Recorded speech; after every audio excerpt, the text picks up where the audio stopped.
বিশ্বের ৩৮টি দেশে একযোগে অনুষ্ঠিত হলো আন্তর্জাতিক হাফ ম্যারাথন ওয়ান রান। ভোরে রাশিয়ান হিরো লিগের এই উদ্যোগের অংশ হিসেবে ঢাকার হাতিরঝিলেও সম্পন্ন হলো এই প্রতিযোগিতা।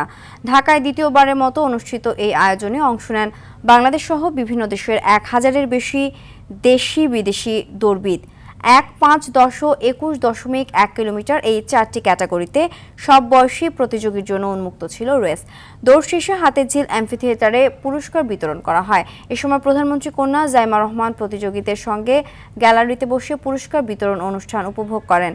এমন আয়োজনের প্রশংসা করে ভবিষ্যতে ম্যারাথনে অংশ নেওয়ারও আগ্রহ প্রকাশ করেন তিনি।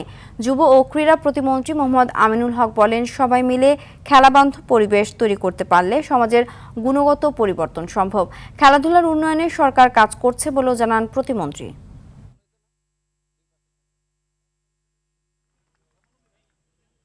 Such a lovely run, a half marathon, like the fact that I got to learn about the Bandarbon run, Cox's Bazar, Chittagong. There's so many more. So inshallah next time maybe I'll join you and run. And definitely these should be encouraged more.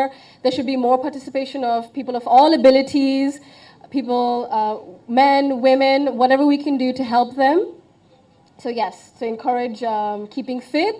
আমরা চেষ্টা করছি আমাদের sports diplomacy, আমাদের স্পোর্টসকে কিভাবে আমরা এগিয়ে নিয়ে যেতে পারি। আমরা সবাই যদি মিলে আমরা একটি খেলাবান্ধব পরিবেশ তৈরি করতে পারি, তাহলেই আমরা আমাদের এই সামাজিক, এই পারিবারিক এবং রাষ্ট্রীয়ভাবে আমাদের এই সমাজের গুণগত পরিবর্তন আমরা আনতে পারবো।